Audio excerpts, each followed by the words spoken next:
दोस्तों, हाल ही में इजराइल ने दुनिया के सामने पहली बार अपनी हाइपरसोनिक इंटरसेप्टर को पेश किया है। यह इंटरसेप्टर किसी भी हाइपरसोनिक मिसाइल को मार गिरा सकता है। इस इंटरसेप्टर के लॉन्चिंग के साथ ही इजराइल को ईरानी हाइपरसोनिक मिसाइलों के खतरे के खिलाफ एक मजबूत रक्षा कवच मिल गया है। इसका नाम sky sonic hypersonic missile interceptor है। लेकिन क्या सही में इजराइल के यह हाइपरसोनिक मिसाइल इंटरसेप्टर इजराइल के इस दावे पर खरी उतरती है? क्या सही में इजराइल एक हाइपरसोनिक मिसाइल को इंटरसेप्ट कर उसे हवा में मार गिरा सकता है?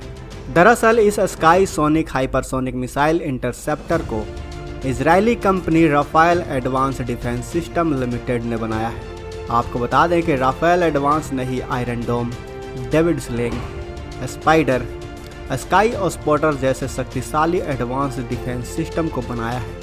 भारतीय थल सेना की Spike anti tank guided missile, Samson remote control weapon station, Iron Beam high energy laser weapon system जैसे हथियारों को भी इसी राफेल एडवांस कंपनी ने बनाया है। इजराइल के राफेल एडवांस डिफेंस सिस्टम ने पेरिस एयर शो में भी अपनी sky sonic hypersonic interceptor missile को पहली बार दुनिया के सामने पेश किया था। इसका मकसद रूस के डर से एयर डिफेंस सिस्टम खरीदने की होड़ में जुटे यूरोपियन देशों से अधिक कॉन्ट्रैक्ट हासिल करना है। स्काई सोनिक का निर्माण पिछले कई सालों से किया जा रहा था, लेकिन अब इजरायली कंपनी का दावा है कि उसके स्काई सोनिक का निर्माण कर लिया गया है और यह सिस्टम हिट टू किल तकनीक का इस्तेमाल करता है। लेकिन अब यह सवाल उठता है कि जब इसका परीक्षण ही नहीं किया गया है तो यह दूसरे देशों को कैसे पता चलेगा कि यह हाइपरसोनिक मिसाइल को मार गिराने में सक्षम है, हाइपरसोनिक मिसाइल को मार गिराने की ताकत रखता है।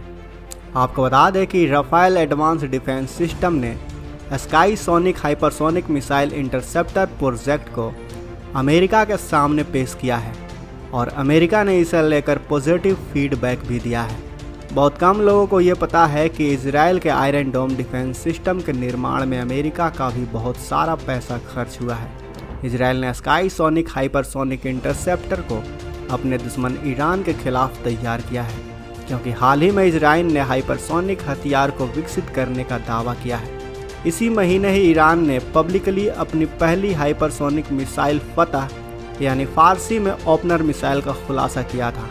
ईरानी सरकारी मीडिया ने दिखाया था कि एक बैलिस्टिक मिसाइल की बॉडी पर री एंट्री व्हीकल को माउंट किया गया है। ईरानी मीडिया ने यह भी दावा किया था कि फतह 15 मैक की स्पीड तक यात्रा कर सकता है और इसकी रेंज 1400 किलोमीटर है। यह मिसाइल सॉलिड फ्यूल का इस्तेमाल करता है।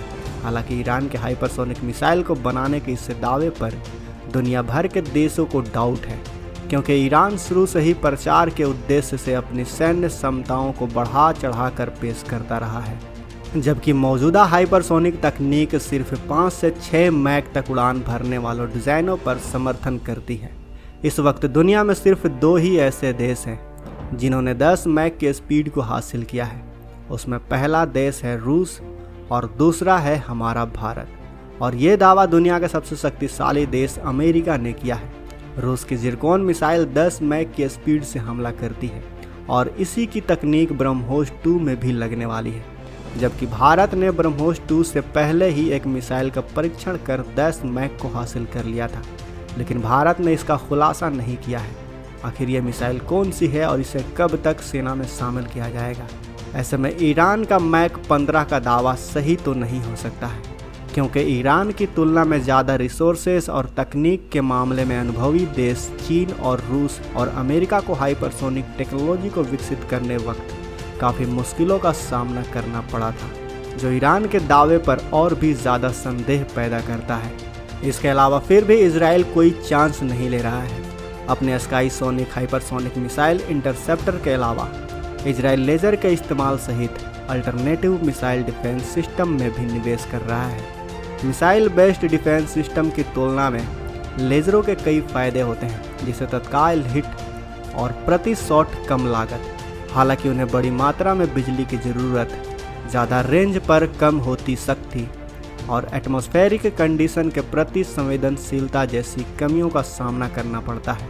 फरवरी 2022 में बताया गया कि इजराइल ने मिसाइलों, रॉकेटों, ड्रोन और ईरान और उसके समर्थन मिलिशिया से लंबी दूरी के दूसरे खतरे से बचाव के लिए अपने दक्षिणी क्षेत्रों में एक लेज़र वेब को बनाने की भी योजना बनाई है, लेकिन इजराइल ने अभी तक स्काईसोनिक मिसाइल का परीक्षण नहीं किया है।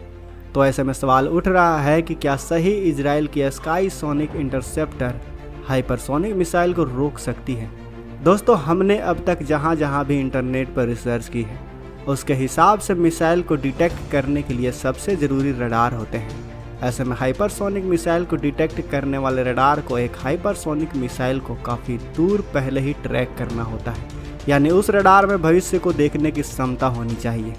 वो हाइपरसोनिक मिसाइल कितने, इसके बाद उस डिफेंस सिस्टम की मिसाइल की स्पीड कम से कम 3 मैक से 5 मैक के करीब होनी चाहिए, जिसके बाद रडार और मिसाइल सिस्टम के बीच एक अच्छा खासा तालमेल होना चाहिए जो क्विक रिएक्शन की क्षमता से जुड़े हों, और ये तभी मुमकिन हो सकता है जब रडार और डिफेंस सिस्टम एक एडवांस AI यानी आर्टिफिशियल इंटेलिजेंस से लैस हो, क्योंकि AI की मदद से रडार और मिसाइल सिस्टम में अच्छा तालमेल बैठ सकता है। उदाहरण के लिए मान लीजिए कि भारत के पास एक काफ़ी एडवांस AI सिस्टम से लैस डिफेंस सिस्टम है और जिसकी रडार की रेंज भी अच्छी खासी है।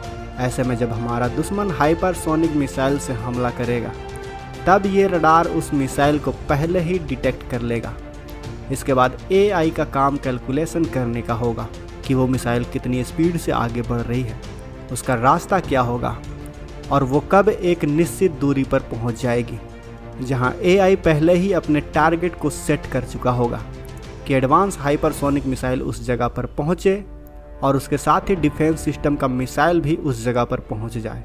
इसी तरह ही किसी हाइपरसोनिक मिसाइल को रोका जा सकता है। ऐसे में दोस्तों, आपको क्या लगता है, क्या इजराइल के पास इतनी एडवांस टेक्नोलॉजी आ चुकी है जो एक हाइपरसोनिक मिसाइल को भी रोक सके? क्या सच में इजराइल के स्काईसोनिक में ऐसी क्षमता है जो हाइपरसोनिक मिसाइल को रोक सके? क्या लगता है आपको? अपनी राय हमें कमेंट बॉक्स में अवश्य बताएं।